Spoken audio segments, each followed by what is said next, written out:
So this video will have a number of short videos embedded in the slides. So occasionally I'll just click those through. They're mostly for your entertainment.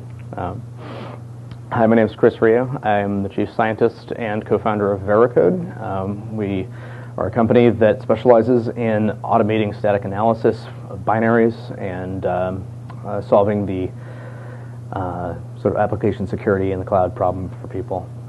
If you're writing software, buying software, it's the kind of thing that we've developed to help you analyze these programs. So I'm going to focus today on the first half of our analysis process, which you can think of it as two parts. You can think of it as modeling a binary that is, either sent to you across the internet or something that you find on a web server.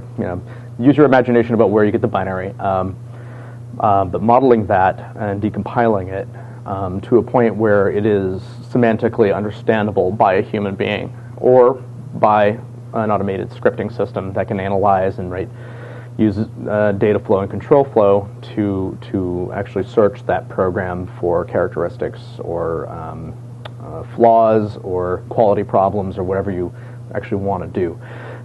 So basically you have a modeling process and a scanning process. And the modeling process really isn't security specific so much. It's really mostly reverse engineering. The security part would be the scanning that you do with that model afterwards. So we're going to get into the details of how the model is built here. I'm not going to get into the details of how the scanning happens, though I can be applied for details if people are really interested after this. We can talk about it over lunch. So this can be a 2-hour session, so this would be a good time to use the restroom if you have to, but all right. I'm just going to start here. So, okay, so the entire presentation is going to take an Intel 32-bit view of the world, just for simplification. All of the techniques that are being described here are applicable to ARM platforms and Spark and Ruby and all of these other things that are not even binaries. Basically you have,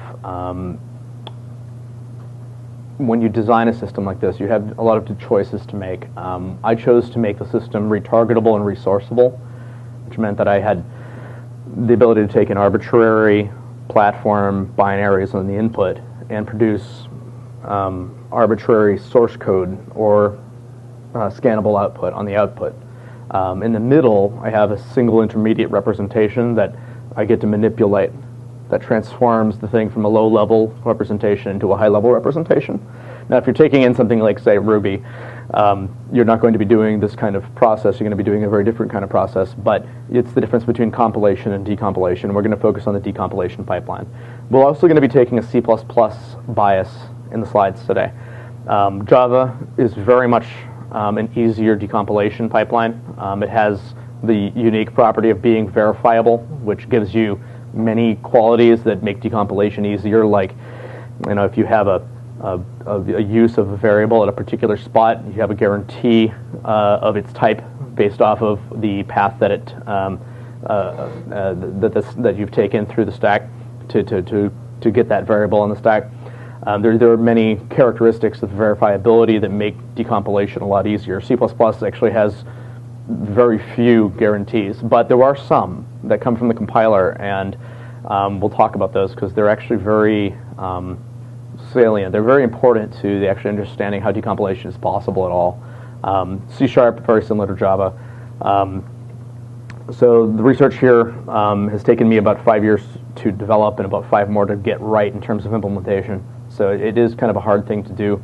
Hopefully the slides here would save you some time if you decide to get started or to build off of others' work. I've got some advice. If you were going to start, I'd start with LLVM's IR. It's pretty good, but we're going to get into maybe why you might want to design your own IR. Yes, there are patents involved here. I've done some work that I believe is unique and protectable, but we are not going to be talking about any trade secret type stuff, but we will be describing the sort of patent-pended stuff in detail, as well as a whole bunch of things that are not even patented. So feel free to do whatever you'd like. But the binary modeler and the intermediate representation and the querying system are effectively the three major parts that come together here.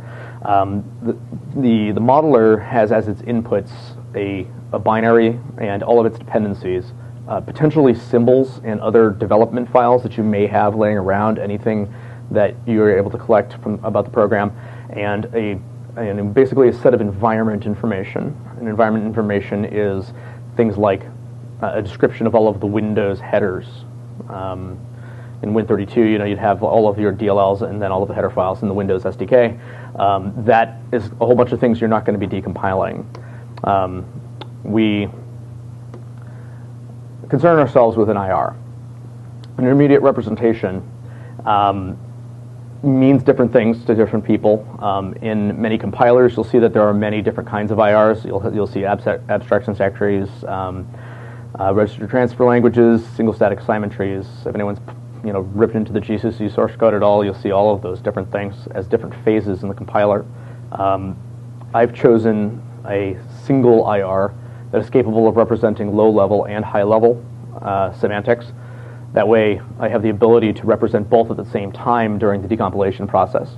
This gives me a number of unique characteristics that I'll get to. There are a number of other IRs out there that I considered, including things like Spark and Score, Pegasus, and REIL came along after I got started. So there are other IRs out there that people use, and I'm sure some of the transformation pipelines that you'll see for even things like IDA Pro, they'll have some level of IR, and there are a number of libraries for Python and things that are used for program analysis that have IR components to them. So you'll see a lot of that. Designing the IR is basically the most important part of the whole decompilation pipeline. If you don't do this correctly, you're going to find that you're stumbling over your own shoes all the time while you're decompiling. You do not want to pick up somebody else's IR, honestly. You want to think about what decompilation means, and you really want to be looking to build an IR that is intended to be transformable, and you want to be optimizing this for memory usage. The programs that you're analyzing are not going to be toy programs. These are sometimes 2 gigabytes of binary with like 200 DLLs. If you're going to be analyzing that, you may need a machine with 128 gigs of memory, but if you don't design your IR correctly, you will not even be able to do it with that. So consider what it would mean to design it in a very tight, optimized form. I would not choose MySQL or something to store your IR. You look at a very, very tight, 16 bytes per object kind of representation. Designable characteristics, attention to size and speed, debuggability and readability. You're going to be constantly wondering what the heck your output means if you do not make it debuggable. Try to ensure that everything in the intermediate representation has a textual representation that is unique and obvious, so that when you're looking at it, you can debug the thing. You're going to be considering complete language support. You need to do every language element. If you miss something like you're not supporting exception handling, you will be losing out on almost everything in any major modern program. So you can't get away with just getting halfway there. You will not have a meaningful decompilation unless you support every language element that the program was built with was supported supported initially. Expect to be supporting type information and debug information. These are excellent ways to get to sort of prop up your decompiler when it can't generate these things on its own. If for some reason your decompiler cannot reconstruct structure information, you may be able to get some of that out of PDB files for the time being, until later on when you write the code that does structure handling. So effectively, being able to crutch on debug symbols has been one of the reasons why we have at Veracode been able to get to where we are, because we didn't have to have everything at once. You'll find that the number one thing you find when writing a decompiler is that you kind of need to have everything before everything else. It's very cyclical, and everything just you always find that you need to have that thing earlier on in the process. If you can just shortcut it all with having the type information ahead of time, this lets you incrementally remove your dependence on type information, and then eventually, if you don't need it, you just don't use it. but at least it gives you a crutch, a framework to get started. So the other thing is that you're going to be looking at a superset of all languages. You're going to want something that can represent namespaces and templates and classes and objects and procedures and exception handling and every kind of statement and expression, all the different things for all the different languages like C# and C++ and .NET and Java, whatever. All the different parts of all these different languages need to be representable, and they should be representable uniquely. Effectively, there should be no two ways to represent the same thing. If you have a 32-bit 0 constant number, it should be different from the 8-bit 0 constant number, but it should not be different. It should be not different from any other 32-bit 0 constant number. They should all be the same and uniquely identifiable. So that way, it's really easy to compare things like expressions if there's no two ways of representing the same thing. So consider unique semantics as well. So why a single uniform IR? And this is like the one thing that caused me to throw away 3 years of my work, is you're going to discover that as you go, that you don't know where all the code is in the program. You're going to find that you have jumps that go to registers, and you have maybe a call to the dereference of a memory expression, and you're not sure where all the control flow is. And in fact, you're not even sure if everything in the code section is actually code or if it's data or not. Separating out what's code and what's data is really dependent on your analysis of what the code that you've looked at so far means. So if you were to just kind of walk your program counter forward, from the beginning of the program at the entry point and just kind of walk down all the different paths that the program could take, you're going to hit a bunch of places where you just don't know where it goes. At that point, it's okay to stop and ask yourself, okay, let's just transform what we have. And then, we'll come back and add more code later.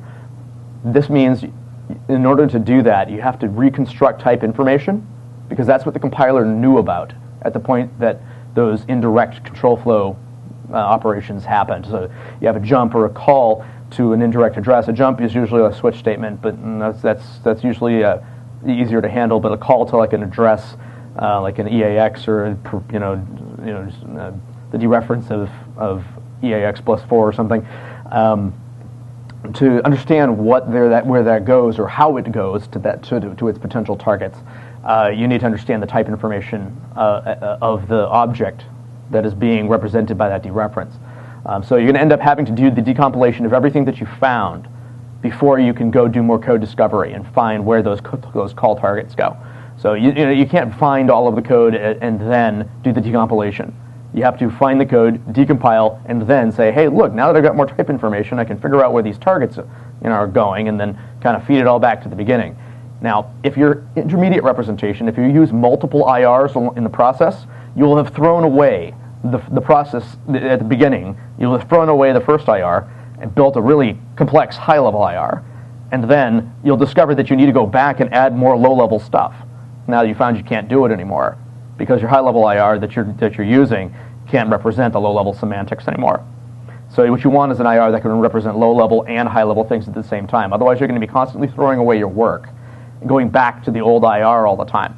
This means that entire transformation pipeline, if you do it, maybe 300 times because of the level of depth of a call stack in a really complex program, you're going to end up regenerating those decompilations 300 times more than necessary if you don't use a single uniform intermediate representation.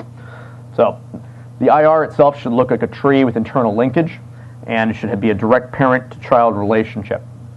This allows language elements to contain other language elements and refer to elements via pointer or ID, minimizing duplication. The idea here is that you have a tree of things like namespaces, which contain other things. The namespaces, these scoped objects, are things that contain other things. So namespaces could contain classes, and classes can contain objects and procedures and things. Procedures could contain statements, and those can have expressions in them, and those can have internal references to variables, which are somewhere else. So the idea here is that this tree represents the semantics of the program. This is what your compiler internally represents the program as anyway. So it would make sense that you're trying to represent that and reconstruct that hierarchy. So the representation you choose needs to be able to be a hierarchical model. So I use a tree model with internal linkage. The low-level language elements you're going to see are going to be things like registers and flags, sequences, which are basically containers, expressions, statements, low-level data types and data formats, and idiomatic operations that you'll find that the CPU uses that are harder to explain. Things like block copies and indexing, and which are indexing is taking a series of bits out of a larger series of bits. Very common operation like an array index will do that, but also like taking a bit field out from a structure will also be the same kind of index. So we try to not have multiple different ways of representing an operation like that when it's really just taking a bunch of bits out of another bunch of bits. Recall, return semantics, and all of those kinds of things that you'll find at the low level also need to be representable. The high-level language elements are going to be things like types, objects, namespaces, and templates. Templates are actually more useful than you think. I use them all the time in my low-level representations. I make templates for things like span of bits, and then I make integers that derive from span of bits, and then signed integers that derive from integers, and unsigned integers that derive from integers, and then floats that derive from spans, and that kind of thing. And that way I can template on the number of bits. This gives me the ability to have a unique identifier for int 32 versus int 8. You don't have to say that it's an int and then, somewhere magically pass around some extra stuff about how wide the int is. You just use a template to specify that. It gives you the ability to refer to each object with a unique identifier. I can just use a unique ID for every single element in the entire system by doing it this way. Let's see here. I'm visually, this is kind of how I think about it. Namespaces with classes and procedures. I tried to sort of explain that earlier. This is sort of how it looks to me. But I'll move on there. Expressions and statements. Basically, statements are sequentially executed pieces of code. You're going to find that these are evaluations of operations, calls to other procedures, returns statements, traps and trap returns, throws, exception throws, loops, switches, if-else statements, that kind of thing. So those kinds of statements are really control flow. I think of them that way. Expressions are hierarchical and really represent arithmetic and perform data flow operations. So it would be like A plus B, or A plus B plus foo of 3 is an expression. So immediates, operations, object references, things like that. So I think of expressions as sort of like algebraic almost in nature. They're transformable algebraic expressions that represent, like, if you say A plus 3, that's an expression. A is also an expression, 3 is an expression, plus is an expression. Putting them all together, A plus 3 is an expression. Taking all of that and passing it into an eval statement that has a set operation, x equals A plus 3, would be putting it into a statement that is, at that point, sort of an indivisible thing, and you could kind of move that statement around inside the sequence. Those kinds of structures are the way I'm thinking about the lowest parts of the hierarchy. So you can see things like int 8, int 32, add, etc. Even things like taking the address of another thing. Those things are all operations, and those things are all expressions in some way. So, click here. Oops, come on. Get my little head here. Statements. I'm just going to skip through these, but statements. You can think of some statements as sort of high level in nature, like switch statements. You might think of as high level, but and call statements are kind of low level, because part of the whole decompilation process can be transforming those low level call statements to high level expressions. If you have a call to an address, it's not the same as foo passing in the number 3. It's not as high level as a procedure call. the low-level notion of a CPU call where it pushes some EIP onto the stack and does some stack arithmetic, and then expects another return statement later. All of that is very low level, but the high level concept of a function call is what you really want to be transforming those calls to. So I keep them separate and distinct. Okay, so namespaces and sequences are really ordered and unordered collections. The namespaces are used to keep collections of objects in an unordered fashion. It's just a set of stuff. It's not in any particular order. It's just that a namespace like std would be the C++ standard template library's namespace. The C++ namespace concept is also generics in Java and sort of the same kinds of things in C# and other. You can use namespaces as a sort of general utility to group objects. I use them also to represent collections of stuff that come from a particular image, like something that comes from an executable, and then another thing that comes from a DLL, and then another thing that comes from another DLL, or then something that comes from the Windows headers. They all maybe are in different namespaces, some of which are anonymous and some of which are named. But generally, they're just there to kind of collect the objects and make them more understandable. You don't want to have like all of that whole program be in one giant list. You want to be making it as hierarchical as you can so you can understand it. Sequences are a collection of objects in an ordered fashion. You're going to be putting statements probably and variables maybe in those sequences. Consider those the bodies of procedures many times. You'll be using those to build basic block graphs.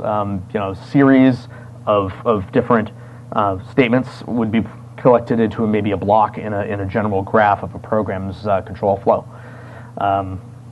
So let's see here.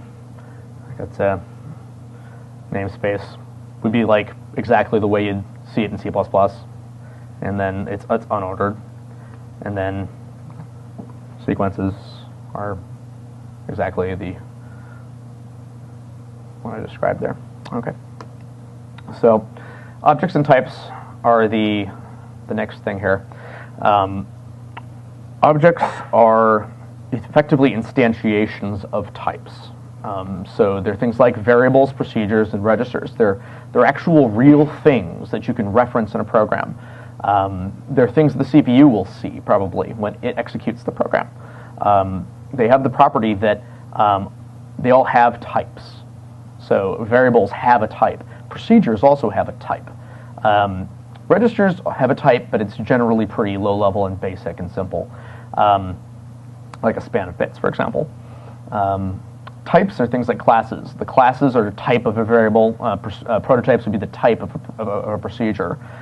Some languages like Ruby, you'll find it's kind of conflated, and that you'll find that the type system has a lot of meta information in it. Objective-C will also have meta classes, but they're also still just classes.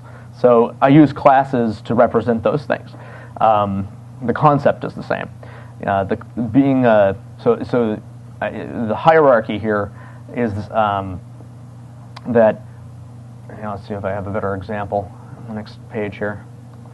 This scopes, and then objects and types, and then procedures, variables, classes, prototypes. So basically, a prototype is the type of a procedure, and the class is the type of a variable. So that's sort of the way that the inheritance works in my IR. All right, let's see here. The span of bits here. I also represent, as I said earlier, low-level types using templates, and they have certain hierarchy like this. So I'll take a set of operations like spans, and there'll be things like all the Boolean operators like OR, XOR, NOT, that kind of thing. Things that you think are kind of int-like in nature, but they're not really. If you have a signed int or an unsigned int or whatever, an XOR operation, it doesn't really matter whether it's signed or unsigned. It doesn't matter that it's even an int. It's just a series of bits. So I make that the base of everything, because you can always do that to no matter what. And then you have the int operations, which are things like add and subtract and multiply. Turns out that multiply is actually an int operation. It's not a signed or an unsigned operation. This is a tricky one. I scratched my head over this for a minute. Divide is signed or unsigned, but multiply is not. The reason why is that if you look at the Intel CPU, you'll see that there's a signed multiply operator and unsigned multiply operator. Integer mul, imul, and mul. So why if there's two different multiplies, does it not pay attention to sign? The reason why is that it'll always produce the same result. In EAX, EDX, for example, you pass in some number in EAX, one in EDX, you multiply them together, you get something in EAX, EDX. It's always the same, even if it's imul or regular mul. What's different is the treatment of the flags. Carry flag, operators, overflow flag, sign flag, those kinds of things. The handling of flags is different between the two, but the actual operation of multiply is the same. You'll see that that's also the same reason why shift left in C doesn't imply any kind of type, but shift right does, because it determines whether or not you shift in a 0 or whether you carry the top bit when you do the shift. That carry is the sign implication that I'm talking about here. So divide, turns out, is signed or unsigned, but multiply is not. So, Good? I'm a little confused, because earlier in your talk you said that you're not focusing very much on processor details, but abstracting above them. And the example that you just said Yep. is very into this is how Intel works. Yep, right. For example, but the idea that I'm getting at is that all operators, we're going to get to this in a second, but all operators at the low level, every processor, regardless of whether it's Intel or not, has many semantics. You're not just multiplying two numbers together. You're multiplying two numbers together and setting a bunch of flags and potentially, there's a bunch of other things that happen. And, if you pull apart, if you actually go get like the AMD or Intel, CPU manual, and you look at what those, opcodes do. Like you were writing a disassembler and you wanted to look at it, and they give you this system spec, and every operation has, maybe like this block of like 12 things that it does or whatever. At the low level processor level, you're going to be decompiling to that level. You're not going to be leaving out anything. If you leave out the carry flag, you're screwed. You have to do every little detail, or you will be missing out. You will not be able to go back later easily and just go put in a bunch of semantics. You have to note that when you're doing, say, an add of two things, that you have a lot of side effects, and that they're maybe sometimes not obvious. So just make sure that we're always reviewing those manuals when we do our initial disassembler. You're not disassembling to text. You're not just going to like add EAX, EDX. You have to really break it down into these actual IR operations. You're going to break it down into like maybe 9 statements that have expressions in them and all of that. And they do things like add and do sign extension, and then do a comparison and put that in CF. Do another comparison, put that in OF. Do another comparison and put that in SF. That kind of thing. Because at some point you're going to see some weird stuff, like somebody XORs two things together and then jumps on the parity flag. What the heck does that do? Maybe some weird compiler optimization maybe generated that code. If you're not going to get screwed up by some guy trying to insert weird operations that do funny things, you have to be able to handle every single semantic and get it right. So, we actually do that. If you see like a jump, on parity, we actually handle that correctly. So anyway, let's see. Variables are a high-level construct. The idea of a register is sort of the most basic thing that we initially maybe misunderstand. Registers are sort of a temporary location where a variable's lifetime may pass through. You may find that a variable at the high level, you say int x equals 3, then you do a bunch of things with x.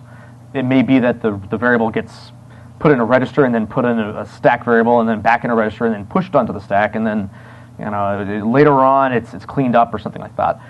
That whole lifetime of where the variable is located in memory, in the computer's memory, is sort of irrelevant to each individual place. You may have like 12 different places where that variable shows up, but they're all in fact the same they're just different representations of the same thing at the high level. So the low level representation would be each individual location, but the high level would be, the notion of the variable x, which should be conceptually free of any kind of low-level representation. It's not like in C when you write int x equals 3 that you're saying, oh, and by the way, make sure you put this in edx and then put it in the stack, and then you're not saying any of that. The compiler worries about that, and then the decompiler also is going to worry about getting that transformation right. So I call that low-level thing that represents the variable's location at a particular spot its match expression. There's an expression like EAX or dereference of EAX plus 8 that represents the variable and where it's located at that time. I call that a match expression. We're going to use that term. So there are many kinds of match expressions. Global variables would be like dereference of constant number. Dereference of ESP plus 4 or whatever would be like a stack local variable. ESP minus 8 would be like a stack parameter. The dereference of a this expression of some sort plus 4 might be a member variable of a class that you're in. A multiple level deep member variable reference plus some offset, and maybe a VB table or VF table entry. I mean, there's many different kinds of things. FS colon whatever. Those are all ways of representing a variable at the low level that at the high level would look much more simple. Thread local storage, decal spec thread int x equals 4 would show up as fs colon, dereference of ESP plus some number. The other things that are low level, reasonably high level that we are trying to reconstruct are procedures.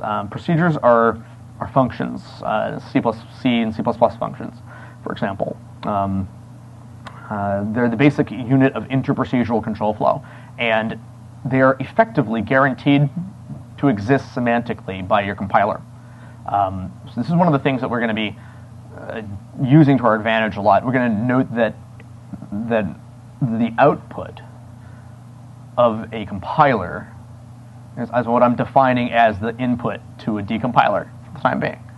I'm not trying to handle arbitrary binaries, much like you wouldn't try to handle arbitrary text with your compiler for now. You don't feed the works of Shakespeare into a C++ compiler and expect it to do something. I wouldn't take an arbitrary bunch of bits and feed it into a decompiler and expect it to produce a meaningful program.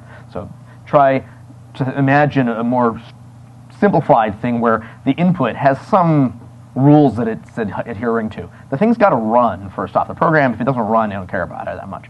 If it runs, it has characteristics that make it run. It has things like it agrees that there will be stack conventions. There will be things like the ESP will be used as a stack thing, and then call and return at the low level will be used to move you around in the in a control flow call graph. So those things that we agree upon that the compiler guarantees to you are really important to know. If you don't use those to your advantage, you will not succeed in building what we build here. So anyway, procedures have the property that they're usually named, that they have a fixed or variable number of arguments or returns, that the arguments and returns to procedures are actually variables whose location is shared with that of the calling procedure. Note that the location is actually a match expression like we just described. This allows a call stack to share variables in what's called a frame. Frame is, let's say, your caller and then your callee.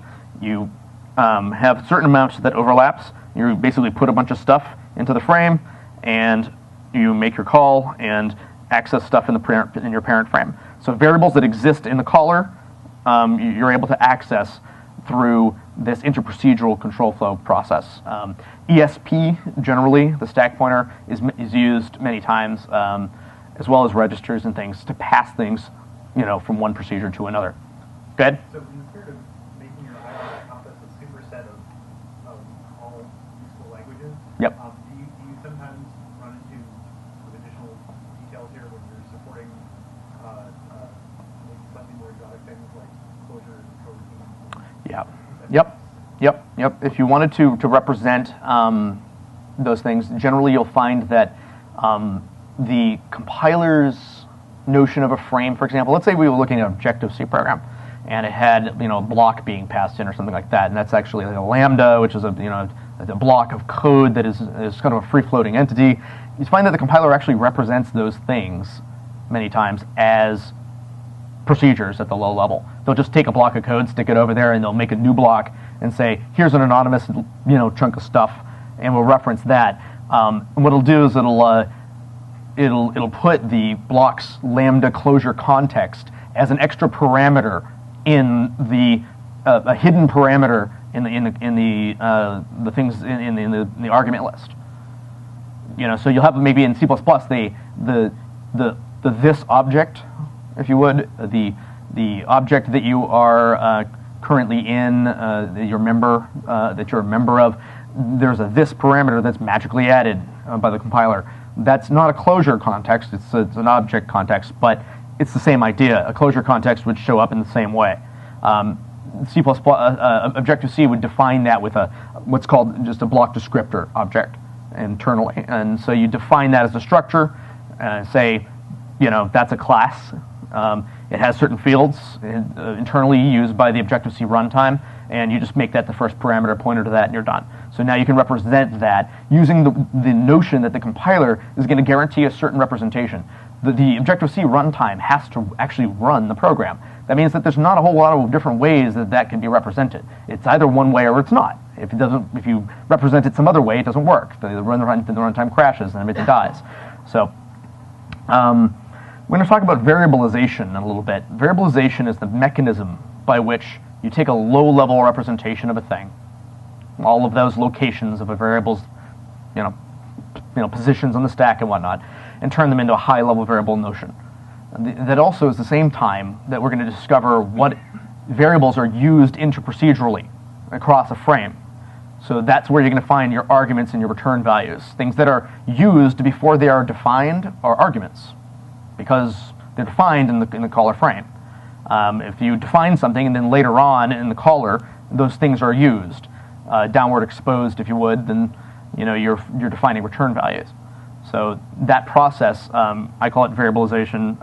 It's the mechanism by which high-level things are discovered and reconstructed. Templates, again, I'll skip through this, but there's another lesson here. If you use, and I said before, that if you use templates to represent things like integer types, you can have int32 and int16 be different objects in your hierarchy, allowing for very specific precision without complex type selectors. Templates, you're going to have to support them. You just have to be able to understand what specialization means and what instantiation means and what the difference between a template in C++ and how it works and the notion of generics in Java. But you'll need to be able to support that. It's a little hairy sometimes. So a good IR should enable all of these things: data flow, control flow, various kinds of manipulation, serialization of this chunk, and debugging.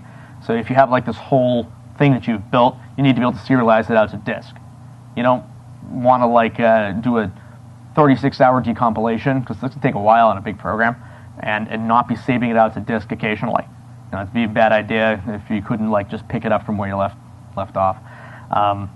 Data flow analysis is the heart of a lot of security analysis, so you're going to be wanting to enable that. Your variables are going to be the core of that, so being able to access those and understand what their contents are, their type information is going to be the most key part here. So just as a hint, DU graphs are kind of slow to create.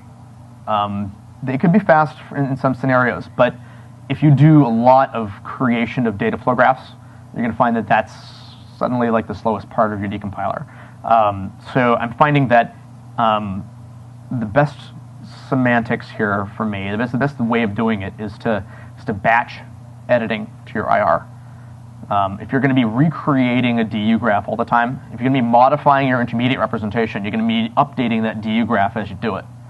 If you do the updates too frequently, then you end up building your DU graph all the time and not doing your transformation. So the goal here is build your graphs, calculate as many operations as you're going to need to do in your transformations, and then commit them, and then go back and build your graphs again. But do as much as you can with the graphs you build. So DU kind of looks like this. Defs that are connected to uses. Multiple defs can go to multiple uses. Programs that are like x equals 3 if something, then x equals 4. Otherwise, continue and go y equals x plus 2. You'll see that whoops, back there. The definition of x here, the first definition of x equals 3 is, I don't know why it's clearing it, but is used later on, but then potentially conditionally it is redefined, and that definition could be also used at that same use spot. So that construction is and be able to do that efficiently is very important, and I'm not going to belabor that discussion too much. Control flow representation is important. It's important to have the concept of a program counter object, something you could like drop on an intermediate representation and say, okay, assuming that my CPU is executing an EIP is here, where can it go from here? You know, step forward, step back. Those kind of primitive operations are going to be key for generating control flow graphs. You're going to be able to say, okay, now step forward as much as you can, build sets, frontiers, those kinds of things. That cursor object is going to be important and is got to be able to work at low level and high level. So if you wanted to see the control flow graph for that, it's kind of what it looks like. In the interest of time, I am going to move on. Control flow graphs in general can get pretty complicated, but you have things like, this is me, like, I don't know what I'm trying to do there. All right. So another lesson here is that one thing that's valuable here is that when you have a hierarchical representation of something and you're doing a bunch of transformations, if you have references that come in from the outside somewhere into the inside of a subtree, it makes that subtree very hard to manipulate. Okay, because you have to kind of fix up that incoming reference. You can't drop it on the floor. It's trying to talk to some object and saying, hey, I'm referring to this variable over here. If you eliminate that variable, we have to deal with that external reference. So one of the things that I've chosen with my representation is to make all expressions such that they cannot have external references to them. They can only have parent relationships. So in other words, a statement could have a bunch of expressions underneath it, but nothing can refer to those expressions. The expressions can refer outbound, but you can't refer inbound. It just makes it easier to transform expressions. That way you don't have to worry about fixing up stuff all the time. You have x plus 3. If something was referring to that object, you wouldn't be able to eliminate it if it was not used later, for example. So, that's kind of what I'm talking about. So, yeah, the problem here is, like, if I wanted to eliminate this, if I wanted to say, eliminate y out of this expression and just make it z equals 2 plus 3, I wouldn't be able to do it if something was referring to that x. It would be like, whoa, how do you fix it up? How do you do that? And you wouldn't be able to do it easily. So I'm going to skip over. Yep, sorry. Making that design decision? Yeah. What was the consequence? The consequence, by doing that, there's not a lot of times when you need to have an external reference like that, but just ensuring that it never happens allows you to make very straightforward transformations of expressions. But you really are going to be doing a lot of things like expression simplification. It's going to happen a lot. You're going to do forward substitution. You're going to be doing a lot of optimization. If you have external references, it just slows things down because you have to have sort of callbacks, if you would, on all your transformations. Does that increase any of your resource usage or anything? No. So the constraints of the real world, vector math, extreme use of templates, optimization, you're going to see it all. So be prepared to implement the entire Intel operating set, SSE3, you name it. Every little thing, you will see it. You're going to pull apart a program of even moderate size these days, you're going to see everything that you could possibly see. I didn't handle a whole bunch of vector opcodes at one point, and couldn't handle analyzing Adobe Flash Player, that kind of thing. It's couldn't do it. It took me a whole year because I had to go re-implement all this stuff that we hadn't done. So when we did it, suddenly we were able to start analyzing software like that. So, all right, at this point, I'm at the 1 hour mark, and we're going to get into the actual sort of the fun stuff. This is sort of the preface. It's going to get more complicated from now on. So if you want at all to grab any water or anything, that would be a great time. But if you don't, I'm just going to keep going. Okay. All right, go ahead. I'll give it like 2 minutes. I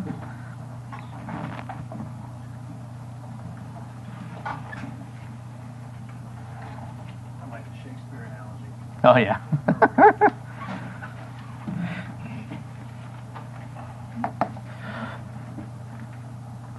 I try to be nice to people and let them hit the restroom just for 2 seconds, Yeah.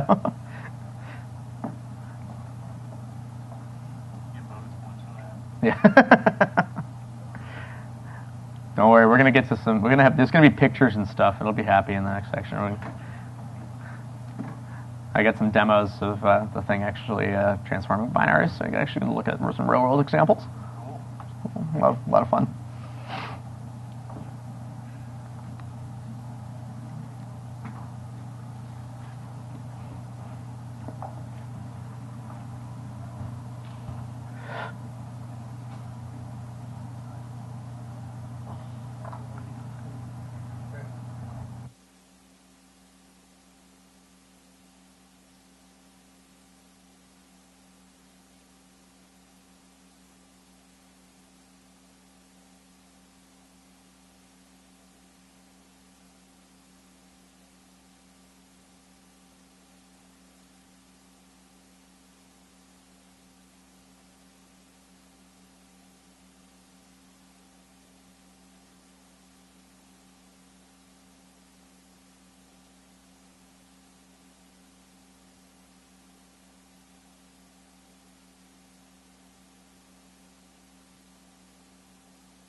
Don't worry about walking in front of the camera and whatnot. I'm just going to cut that part out later. So,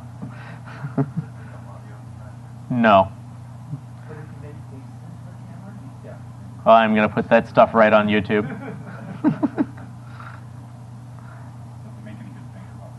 That's okay.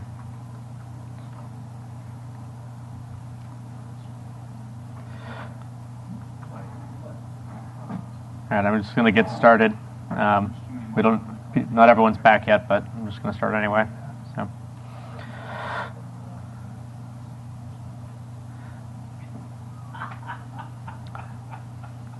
All right.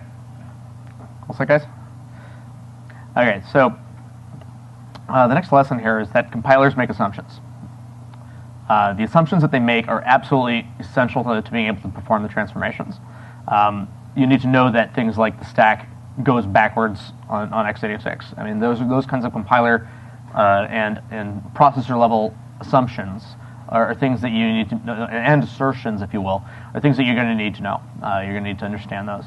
That external functions follow a set of well-known calling conventions like standard call or fast call or cdecl. Those mechanisms where that's parameters are passed on the stack and not in registers, and then returned in EAX and pointers in EAX for structures and things like that. The actual object model and the parameter passing model for the compiler is going to be extremely useful. Note that you can't apply random assumptions all over the place. You have to use them where the compiler used them. Things like the declaration of a function calling convention for an external function does not apply to an internal function. Something like a static function that is only used inside a particular translation unit. The compiler has the right to optimize its calling convention and do whatever it wants. It can pass a parameter in EBP. And you never see that, but you do. You don't think about it. But you see that when you look at what the compiler has the right to do.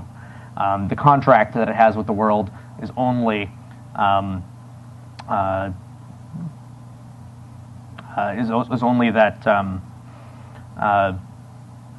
the compiler has made rules for external functions. It has absolutely no rules for some of the internal ones.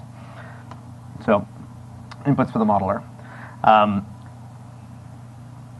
Effectively, the modeler takes in executables, linked libraries, environments, debug symbols. I already did. Thank you. If any of these inputs that are required are missing, you're going to be sacrificing the readability of the output. So if you, for example, have an executable that links in several DLLs and one of them is missing, you're going to be like, okay, what is this thing? What is this place I'm calling into? What happens when I call into it? So you really have to make sure you have everything. So environments are the notion of an edge of like what you care about. Note that the compiler compiles your program and links it up against a bunch of other stuff that comes from the operating system.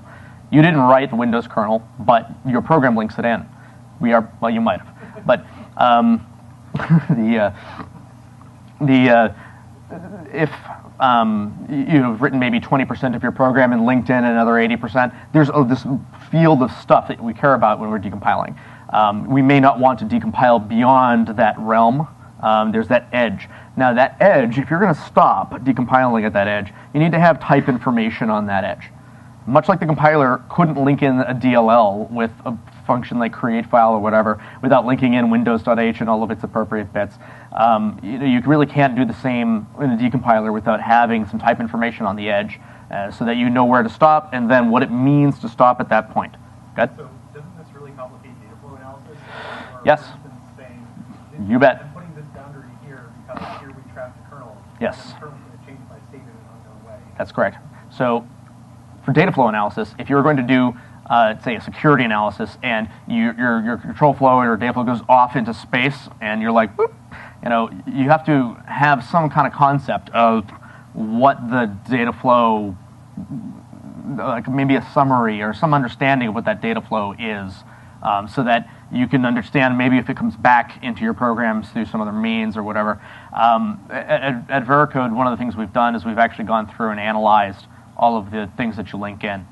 So we actually have models, and for the things that you can't analyze or things that cross into the kernel, for example, we actually have manually added enough information that programs can be analyzed all the way, and we have basically complete data flow for things that you don't analyze 100%.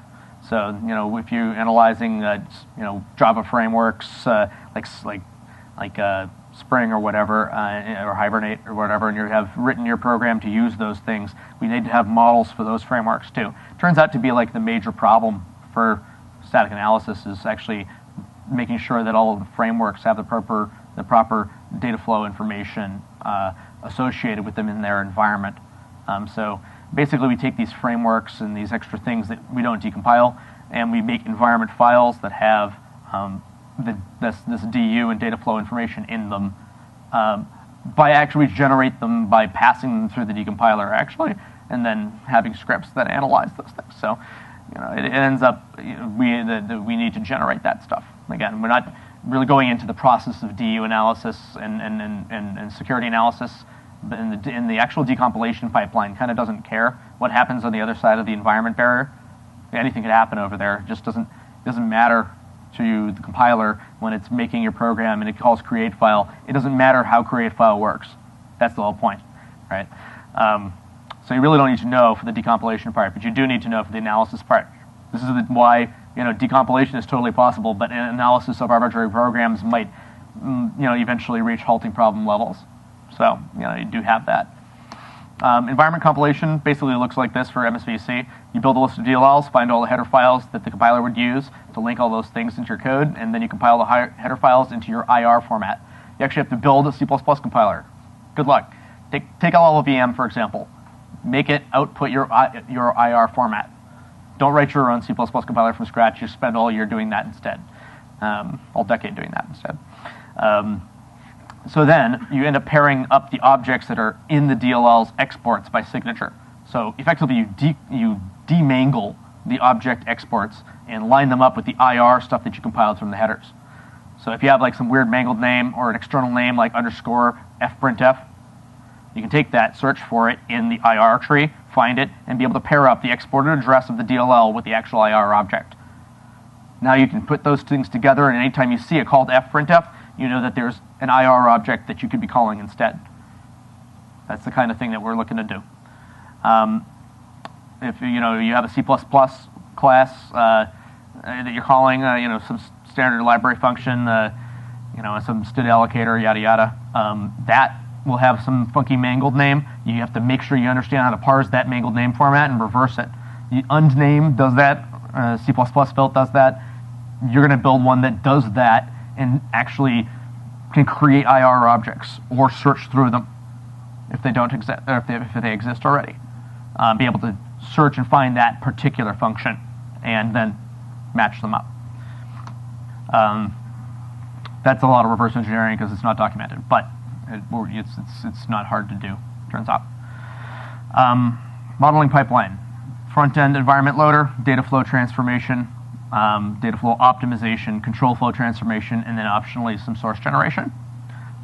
So the first part, the front end, is going to be platform and compiler specific. The optional back-end source generation you'll find is going to be language specific. You may want to be able to take something in that was initially a managed C++ program and decompile it to C#. There's no reason why I couldn't do that because the transformation makes sense and it goes through a common SIL representation. So let's see here. Platform-specific front-end loader. I was talking about this demangler here. This is the kind of thing that you're going to end up parsing, finding objects. You're going to end up finding that there's type information in a lot of weird places. Export tables, RTTI information, symbol tables, mangled names, things that you have from Objective-C, runtime information, whatever. Some languages require a whole lot of extra type information, some have none. So whatever you can get your hands on, make sure you can transform those things at the front end into the IR. Take all as much type information as you can. You'll want to later. Data flow transformation. I'm just going to skip right past front end because for the most part, it's just loading up a whole bunch of stuff that's well documented. If you can, load up a PDB file and make IR objects out of it, go ahead and do that. It's a good idea. RTTI, also documented through various reverse engineers out there. I'm not going to go into how that works. Just know that you have to make IR from that. The data flow transformation process is the beginning of the hardest part here. You're going to be importing, in other words, decoding and disassembling opcodes, variabilizing them, propagating them, merging them, and then doing more code discovery. At that point, you can do things like call conversion, making low-level calls turn into high-level expressions, and then do things like reference conversion because you will have discovered all the variables in the program at that point. You can then say, without a doubt, that ESP plus 8 at a particular point refers to a particular variable. So, it's the dereference of ESP plus 8 would be the variable, but ESP plus 8 would be the reference to that variable. Knowing that that's a reference to the variable and not just some other calculation happening that's part of some other thing is really important. You have to know that the variable's there before you can call that ESP plus 8 a reference to it. So dealing with things like address of variable, you do that after you've discovered all the variables. That's how it works. All right, so import. You iteratively decode instructions from places where you've determined the instruction pointer can reach. Specifically, we're going to start with entry points, and then you're going to build basic block graphs connecting all the well-known control flow into a basic block graph and a procedure graph. This will not find all the code, as I mentioned. Indirect control flows, such as jumping to registers and memory references, cannot be easily sussed out until later in the process. You're just going to be decoding everything until you find that you can't go any further. And then you have basically the first part of what you're going to transform. So you're going to end up with a whole bunch of opcodes, and they're going to turn into your internal representation. So, let's move on here. Variabilization is the process by which real variables are created to represent low-level register and memory accesses. So, we start doing this by creating a whole variable, an actual high-level variable for every single def use site. Until I've told you otherwise, if you say EAX equals 3, and then EBX equals 4, you got two variables there. Okay. If maybe later down the road you see that somebody says ECX equals EBX. Okay, well, is it the same EBX as the one that was defined before? That was a question. Or is it a different EBX, potentially? What references to EBX are that high-level variable? So what we end up doing is we use DU to solve this problem. We end up finding all those definitions and we propagate them forward to find all the uses that they reach. So if you do that, you can find all of the different things that potentially are a particular variable. So let's see. If you look here, procfoo, there's a site here. I'm going to call this site basically a variable reference. You have a site for ESP. You have a site for EAX. You have a site here, a site here, a site here, a site here, and then a site here. There's a site for EAX, but also a site for dereference of EAX. Because both of those are actually references to variables. Dereference of EAX could be, if you look at it, it's dereference of ESP plus 16, which is actually a local variable. So the notion of a stack variable, you have to first have found that EAX here is a variable, and then you use that, and the larger variable that it depends on, if you would, is the dereference of that. So what you end up with is references in the match expression of the higher level variable. So if you have a stack variable at ESP plus 16, that actually, the ESP has a site in it, and that's the site. It's in the match expression of the variable. So, the representation of the variable at this point matters. Let's see here. Just try to make this a little more clear. So there are variables, or references there. Okay, those are defs and uses. So there's a def of EAX in red there, def and EBX. And then use, and use. Okay. So variabilizing stack variables. The trick here is to measure that all of the allocated variables that are on the stack with reference to the base of the stack frame, which is effectively the ESP at the entry point of the procedure. So the base of the stack frame is going to be that look of what the value of ESP is at the top of the program, at the top of the function. That may move around as you do pushes and pops and things. And people sometimes use frame pointers, EBP equals ESP at the top at the function prologue. But if you rely on that EBP to be there, you're going to find that you're screwed when you realize that optimized programs don't have those things. But they always do have an ESP at the top of the procedure. That's always there. It's guaranteed to be there. So if you make your match expressions based off of the ESP at the top of the procedure, you're going to be in win mode. So what you end up doing is you use basically forward step substitute, and you use range propagation to figure out what the ESP is, the offset is from the ESP at the top of the procedure at any particular dereference.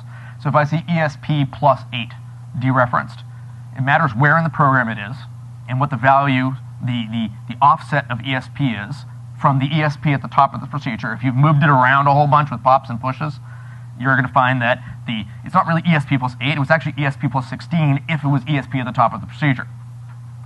Right? That builds your frame. The frame is the notion that your ESP kind of centers you in the world at the top of the procedure, and that everything else, all the motion that the stack does, you track that, and then when you have your dereferences, you can keep track of like really where you're looking at inside your frame. The compiler is not going to do the tricky thing, which is to take a single dereference of ESP plus 8, for example, and have it refer to two completely different variables depending on how you get there control flow wise. So I'm going to do that. The variable is always going to be the same variable, doesn't matter how you get there. So you could probably manually hand write a program in which that still did something meaningful, but it doesn't happen. Compiler's not going to generate that. So for now, we're just going to assume, and we're going to assume because the compiler assumed that that's going to always be the case. That offset is going to be site specific. So yeah, let's see an example there. But ESP, there are sites for ESP, and you can see here that the sites for parameters to A are things like ESP minus 4 dereferenced, ESP minus 8 dereferenced. There are sites here for ESP. That's a parameter, and that the stack, it can move around. If you wanted to refer to a particular variable, it could be through EBP, it could be through ESP directly. It really doesn't matter. But the one thing to note here is that these are the match expressions for these variables. Eventually, the goal of this whole process is going to be to eliminate match expressions. The reason why is this is a reference to this. And that in a real high-level program, when was the last time you ever saw like foo and then parentheses, and then some passing in ESP to it. You don't do that. Compiler does that implicitly. It's kind of passing it in as part of the calling convention. But you don't really do it. It's not like it's really there. But you can't ignore the fact that that's what's happening at the low level. At the high level, you don't want to see it. Now, how do you not make that go away is the question. How do you make that whole frame disappear? Is by saying that the match expressions no longer are necessary. Once you can eliminate the match expressions from your variables, then you're not going to refer to that top ESP at the top of the procedure. And then you can eliminate it as part of your optimization process. So, we'll get to that. Propagation and merging. The goal of variabilization is to create as many variables as necessary to represent correct data flow, but no more than that if possible. We start by creating many variable sites and then propagating definitions downward through the control flow graph, where they meet overlapping match expressions on use sites. Then we merge the two variables together. This is similar to single static assignment form. But instead of that, we actually have a thing called single constant assignment form. And effectively, instead of inserting 5 functions, and I'm going to skip through some of the theory here, but we actually do this operation called the merge. Anytime a variable that is, say, overlaps in lifetime, we merge it together and they become the same variable. They must exist. They must be the same variable if they overlap. So the propagation process is sort of a frontier propagation where you build a set of things that are downward facing for definitions, a set of things that are upward facing, and we propagate them together until they meet. The things that meet at different positions on the stack merge together. So for every site, we initially start with a variable for that site. So if you've got ESP up here, EAX up here and EAX down here, they're different variables until we prove by propagating them up that they meet, that they have the same value at some point in the program's execution, that they are in fact the same variable. Then you merge the variables together, and now you have 2 sites for the same variable. This is a monotonically increasing process. You always merge, you never unmerge. Once you've merged, you're always going to be merged together. Go ahead.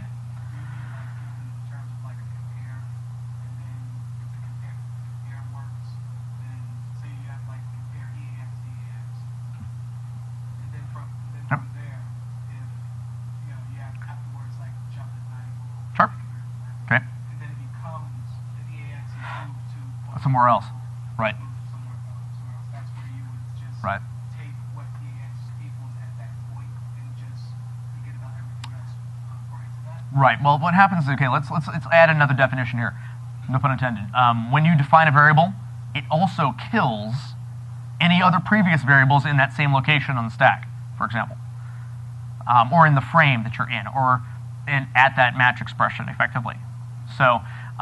If there was EAX equals 3, and then you say EAX equals 4, the second EAX equals 4 kills the first EAX equals 3. That one doesn't reach past it.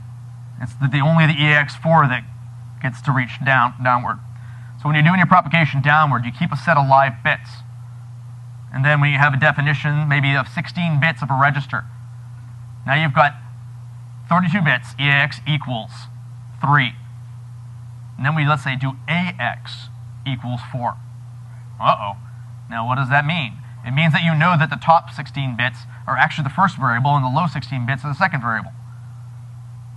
So you have to be able to keep that down to the bit level. And when you're doing your propagations, you're tracking them by on the bit level. So if you were, in your example, if you have a comparator, and I say, if X is less than 3, then Y equals 2. And then previously there was a Y equals 1. And then later at the bottom I see X equals Y. All those Y's are the same because you have 2 definitions that reach a single use. They both intersect over different control flow paths. And then they merge together and they become the same variable. So that notion of kill is also very important in the build in the propagator that does this def use propagation. All right, so SSA versus SCA. SSA form, for anybody that's seen it, looks like this. You find lifetimes that overlap like this, and in places where they diverge in control flow, you insert a 5 function. that represents a transition between, potentially going this way versus going this way. Now, that phi function is actually a merge in my world. And in this SCA world, we actually just make it all one big happy blob. We don't keep that phi function around saying, that the fact that there's control flow involved doesn't matter to the compiler. You're not trying to keep the control flow around. You're just trying to say all of this is one variable. Any questions? Okay. All right, so now there's two kinds of propagation that we're going to be worrying about: intra-procedural propagation and inter-procedural propagation. Intra-procedural is the idea that you have some defs and some uses inside a procedure, and that you maybe walk the defs forward and the uses upward, and they meet each other, and what we were just talking about. Inter-procedural propagation is the idea that arguments, like maybe some things, you have uses of like EAX, for example. You use EAX, and you walk it upward, and it reaches the top of the procedure. Now where do you go, right? You have to walk up to all the places where that procedure is called. So you walk in the control flow graph of the entire program to the next procedure and to all of those call sites. And you end up propagating to all of the different places where that procedure is called. So the idea that EAX is used before it's defined makes it upward exposed in the program, in the procedure. And then it'll meet a definition at the call site of EAX. So you'll say EAX equals 3, call foo. Inside foo, you'll say something equals EAX. And those things will meet each other over over the call boundary.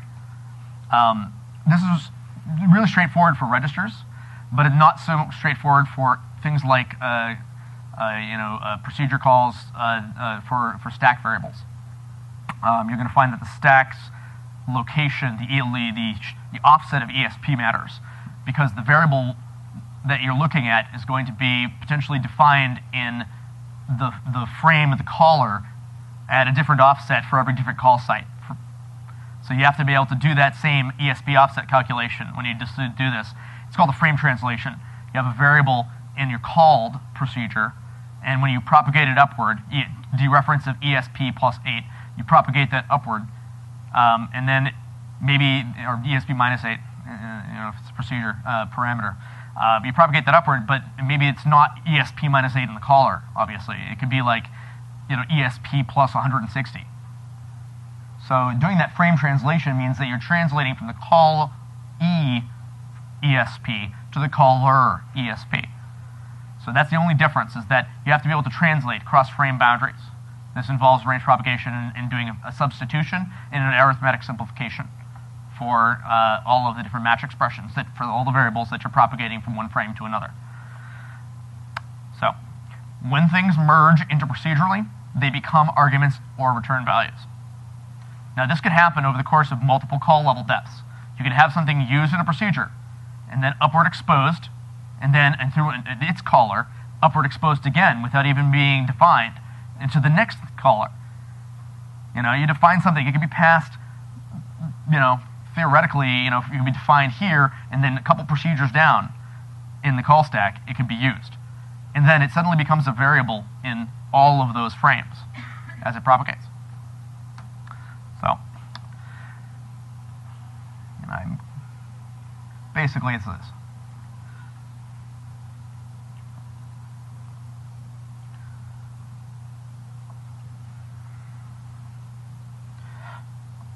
All right. So, note that this is just basically a whole lot of propagation and a whole lot of frame and a whole lot of expression simplification and substitution and propagation again. I mean, it's all it is. Just gonna kind of breeze through this a little bit so I can get to some of the more fun parts and make sure I have time for questions. Code discovery is what you end up doing after all of this is done. Suddenly you've built a higher level representation of variables and all of that. You can actually, at this point, also do a whole lot of type reconstruction and sort of more useful things like structure reconstruction. And at this point, you've got high-level stuff that's high enough to be able to do that. You're going to see indirect jumps that are going to turn into switch statements most of the time. These are idiomatic. They'll basically be like 3 or 4 different table-based ways that switch statements are constructed. You'll have, maybe 3 or 4 different ways compiler does it.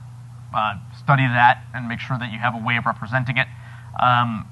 You're going to see that the dereference of EAX is actually EAX, which is a global variable, which is actually inside a procedure, and you can see that it's a table of functions, and that it's preceded by a jump that's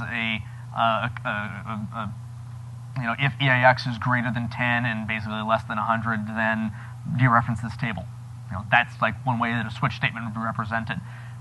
That kind of transformation is idiomatic in nature. The compiler just has a certain number of ways that it's going to do it. Things like inlining memcopy and string copy and things like that, those are also idiomatic in nature. There's only so many different ways that it's going to do that too. You can end up finding that you idiomatically deal with a lot of the compiler's ways that it represents things, and then you end up doing those kinds of transformations and code discovery, for example, idiomatically quite often. But the things that are not idiomatic are things like variabilization, because the compiler has the right to optimize and lay out the program's procedures any way that it wants. So another thing here is that when you're dealing with things like virtual functions, that the compiler didn't know where virtual functions were going when it built the binary. And you don't have to know where the calls are going either when you're doing the decompilation. You may need to know where they're going during an analysis, but not during decompilation. You just need to know how they go there. So we have you need to know the function prototype, actually, of a call. You don't necessarily need to know the target of a virtual function call. For example, if I wrote an executable, I can make a DLL 20 years later that it calls, that does the allocation of an object in virtual function table and all that. The executable can be built and work perfectly, and the DLL could be the one that actually determines where the control flow goes in the executable. It can be written 20 years apart, and the compiler just has a certain contract. It says, well, if you're going to call that function, it's going to be an external function calling convention. It's going to work this way, and magically 20 years later, everyone's going to agree, and it's going to work, and it does. So, call conventions, call conversions are the process by which you take all the call statements and turn them into operation expressions. Basically, all of those things that propagated into procedurally, you can turn them into prototype types. And then you can create operation expressions for all of the call statements that actually have arguments rather than simply just having variables, floating around like EAX equals 3 and then call function. It'll actually be that EAX propagates into the prototype of the function call.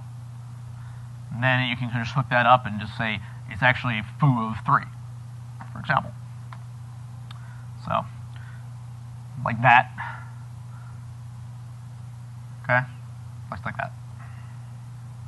So that's a call conversion right there. Reference conversion is the process by which you have a complex expression, like the address of A, array index 100 dot B, array index 2 dot C. And then it starts off life as a reference inside of A, such as like dereference of address of A plus 812. Okay? It's actually, you're walking the type information hierarchy for the type of A in order to figure out what that plus 812 really meant. And that high-level representation comes from knowing the type information. So you can use a range propagator there. You can do a bunch of substitution, and then you can note that ESP plus 12 plus 812 is the reference of A. So if you get that procedure, you get this function here, this expression, you get that as address of A. And then some other thing over here, like that. Some offset. So I'm going to skip that. Type voting is more propagation.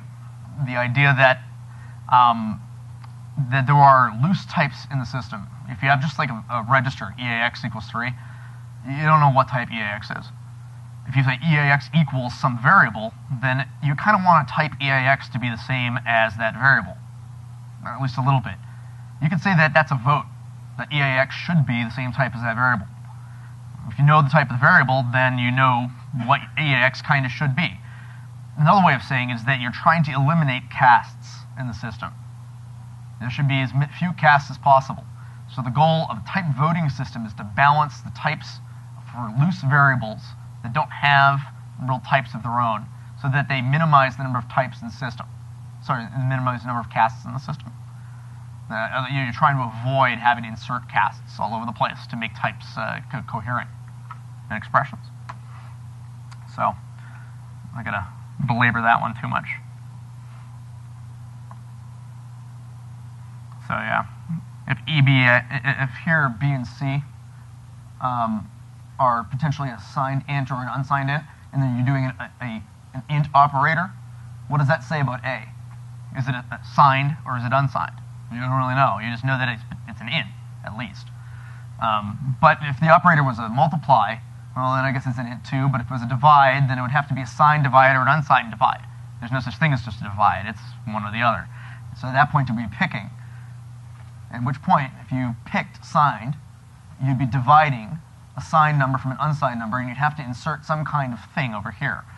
It turns out that at that point, you'd have to insert a cast here, but that you could make a signed integer. So let's get past that. How that works is an exercise left for the reader.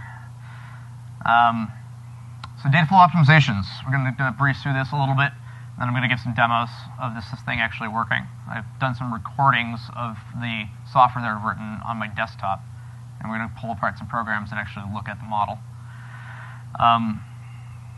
Aggregation, match expression removal, copy constant propagation, expression forwarding, algebraic simplification, dead code elimination, unused variable elimination, variable merging, and idiomatic pattern replacement are all things that are reasonably well defined in program transformation theory today. If you were to go out and search for copy constant propagation, you'd find like 8 different papers on it. I'm not going to belabor this. Read the papers. They're good, useful kinds of things to do. All of those are very valuable. Aggregation, just roughly, is the mechanism by which you find member accesses in type information.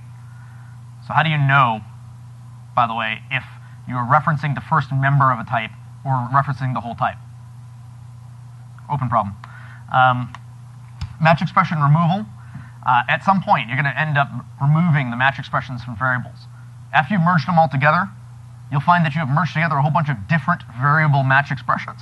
It doesn't make sense anymore that the variables have different, like maybe 12 different match expressions over the lifetime of the variable. You just eliminate them at that point. You say, yep, now it doesn't matter. And once you've done that, you end up finding that you've eliminated the references to low-level constructs like the stack pointer. You can eliminate the actual stack pointer references in the intermediate representation at that point too, and the whole program becomes simpler. Now it looks high level.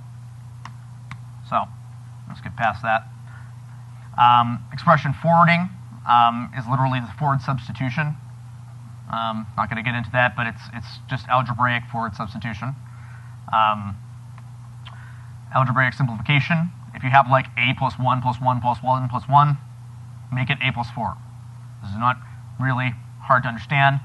The one valuable lesson here is that you should pick a canonical representation. It should not turn into 1 plus a if it can turn into a plus 1 all the time. Just, if that's a plus 1, it's a plus, it's a plus 1. Don't make 2 different possible outputs for your simplification. Make sure that you pick a canonical representation for all your expressions. Makes it really easy to do just a tree walk to compare 2 expressions and determine whether or not they're equivalent or not. Otherwise, you end up doing a whole lot of, you end up building an expression comparator that does things like, the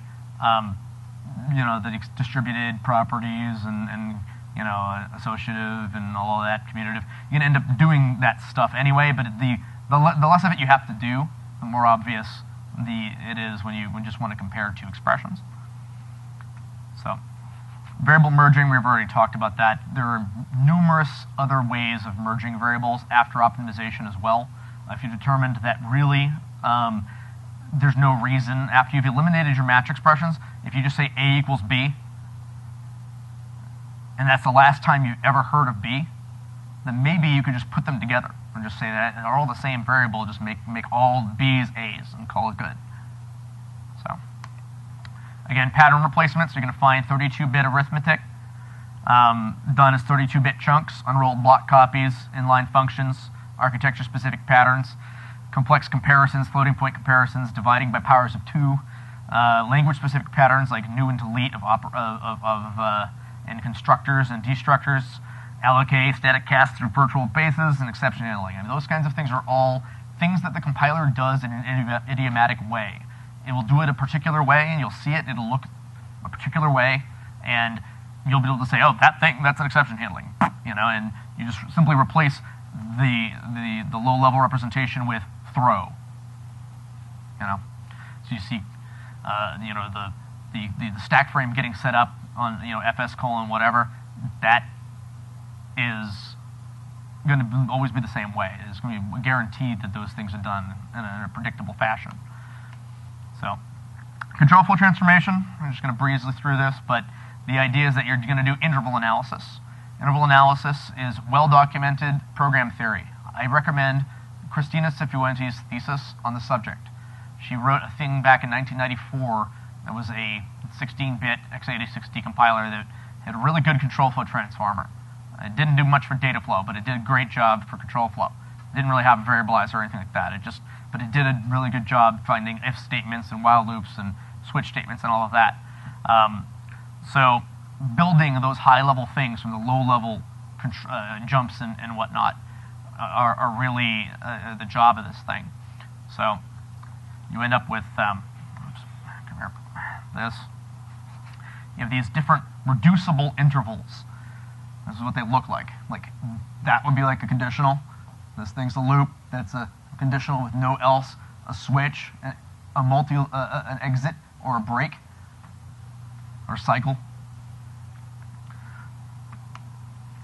So you can think of an interval as a node in a control flow graph. An interval is the maximal single entry subgraph in which H is the only entry node in which all control flow closed paths contain H. So that H at the top is the header node, and then you walk forward every control flow thing that goes through that, and it is completely closed is an interval, and it kind of looks like this. Okay, so if you have a control flow graph that looks like this would be the first interval, and this would be the second interval. This is a head node, that's a head node. And effectively, you can start thinking of those things as like what you're going to turn into your curly braces in your program. Okay, those things are going to be hierarchical. Intervals are reducible. This is actually a graph that's simpler. It looks like this. So here's that same graph. Okay, and there's that same interval. And now the second level of interval graph now looks like this. And then you can just keep reducing it until you have the top of the program. So this could be like the brackets that are the outside of your program, and then here's another pair of brackets here, and then there's another two pairs of brackets. All right? So once you've determined how to look at your graph that way in a hierarchical fashion, build G0, and from that build G1 through simplification and collapsing of the nodes, you can build all the way down until you've reduced your graph down to one node. And then you've got all of what you need to do a high-level control flow transformation. So these are all of those kind of crazy-looking things. There's multi-level cycles and exits as well. So like break right in C only breaks out of one level of loop. But you can think of break 2, where you break out of multiple levels of loop. It would be a multi-level exit. Those kinds of semantics may not be representable in every language.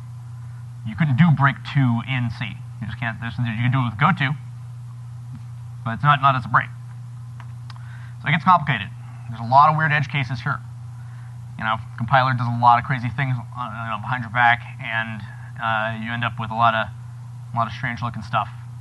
Imagine a program that has an if statement inside of a while loop, inside of a for statement, inside of another if statement, and then inside of all of that there's a return. And then inside of some other else statement, there's a throw. Uh-oh, now it's starting to get weird. It's starting to get really hairy. You got to keep track of all that, and this control flow transformer makes it kind of hard to build.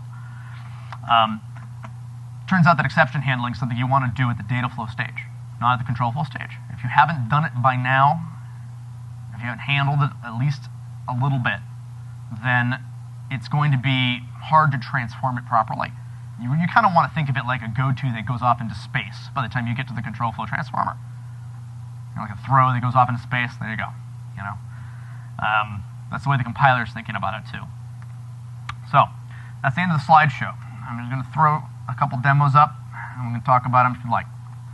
I'm going to skip past some of the junk here, but this is my. Let's see if I can do this full screen. This is my desktop at the office, running a program called Charlotte. Charlotte is a Windows web server. It's very, very simple. The source code looks like this. It has, very simple structures. It's a single C++, file. And it calls a bunch of Win32 stuff and a bunch of standard library stuff. You can see,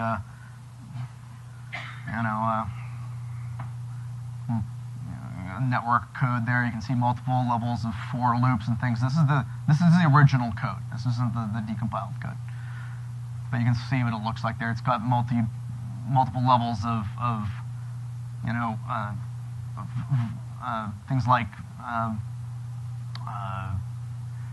variadic function calls and things like that. So we feed this thing into this tool. And just open the executable. And here you go. You'll see here that it has detected the environment. You notice that it's linking a bunch of Windows Win32 stuff. There you go. And it kicks off this process of parsing the environment files, which we've already built. There's a front end that it's going through now, where it loads up, say, the stuff for the WinXP kernel, which is all of the different, Win32 API stuff. It creates environment objects for those, and it starts loading the PDB file, which we may have for this. If we don't, we don't, but if we do, we do. It parses the line number information if it has it, which is useful for reporting back any flaws that you might find. And then saves those objects out. This is us checkpointing to disk so that we can serialize it back if things crap out. Then it goes back into variabilization. We're immediately starting with propagation. Local code discovery, it's moving awful fast, but you can see that it's blowing through all this propagation. It does a bunch of replacements on variables that it's discovered and starts building ref sites for reference conversion. It freezes the variables, does the call conversions, type voting, reference conversion, and then when it's done with that, you have basically done the data flow transformation, finalizes exception handling, saves the objects out, moves on to control flow, blows through that very quickly. Actually, it's going to do optimization. It's going to do type voting. It's going to do optimization. It's going to do all that expression manipulation. You can see it plows through all of this stuff, including things that come from standard library, ref and deref conversions, optimizations, renaming of objects. It tries to intelligently name things that it has debug symbols for. So if it has like some variable that's used in a loop, it tries to name it I, stuff like that. Well, it looks nice and readable when it comes out. If it has some variable based off of the type, let's say it's a string, you might name the variable a string or string1 if it doesn't have a piece of type information for it. At this point, it's done the control flow transformation. It blew through 194 procedures in the time that you were staring at it, and it's running the backend now, generating source code, and here it is. And there we go. Come on. This is what it looks like. That's the source code that we've generated, not the source code that we passed in. And that's straight C++. So you can see that it's got multi-levels of control flow. It's got correct variables. You don't see any low-level semantics at all.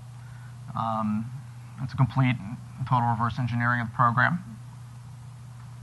So you can see that's very familiar looking.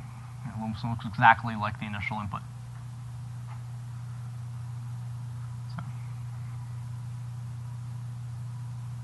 Yeah, it's got the hierarchical stuff for the control flow.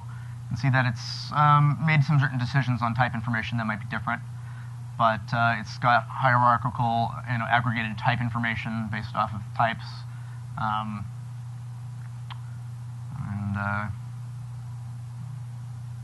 you can see that we've even gotten the multiple levels of variadic function stuff working correctly.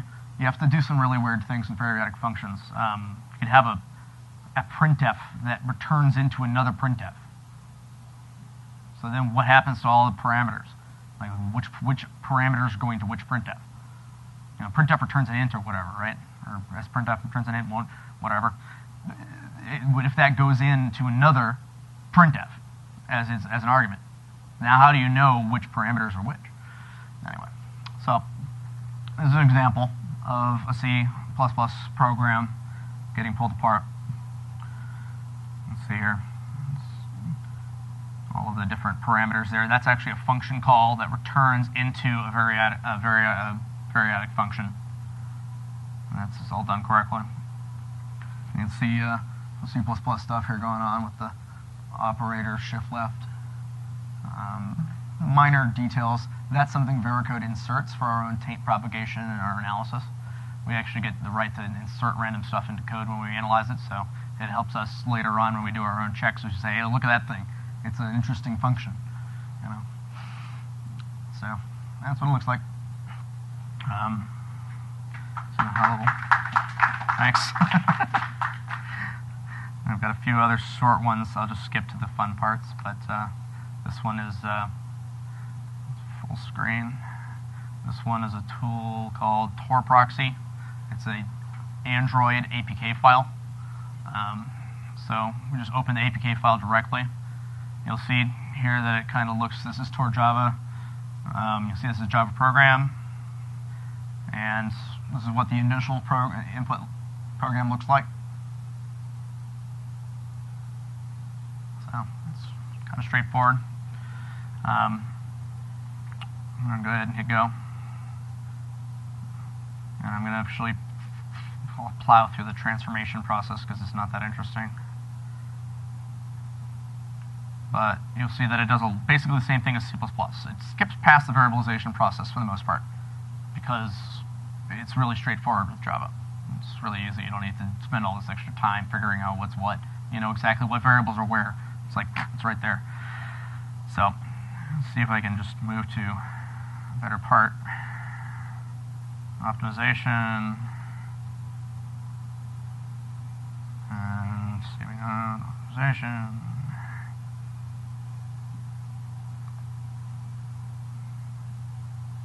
Okay, so then there's the back end. Okay. And for this program, yeah, this is actually not just regular Java, it is in fact Dalvik. So we have a specific Dalvik importer that is directly decoding Dalvik instead of the standard JVM instructions. So this analysis complete. It's going to pull it up in a second. And you'll see that it looks eerily familiar.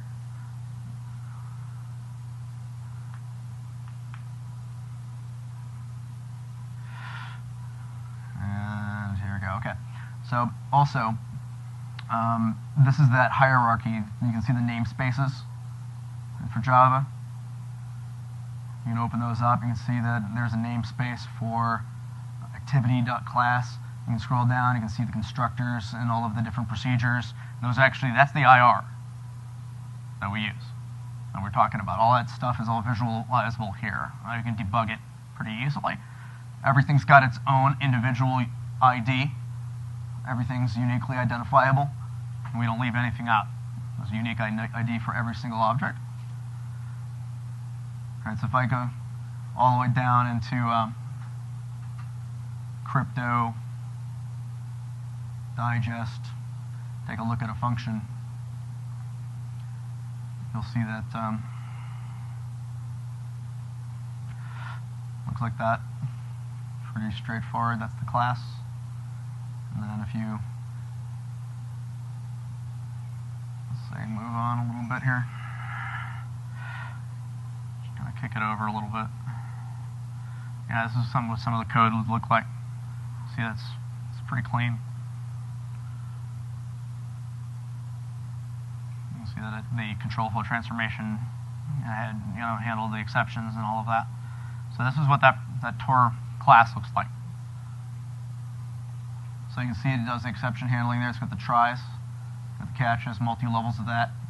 A try inside a while loop with multiple levels of catch. So you can see there that it's a complex conditional with an and statement, with a catch inside it and a return inside the catch. So it's all pretty complicated from a control flow standpoint, but it handles it completely. It's a try with a while, with another try inside it with an if statement and a return. So you can see that it does the whole thing. And then constructs variables with a new, multiple levels of that. So yeah, that's what that looks like. So, and the last one that I'll do real quick.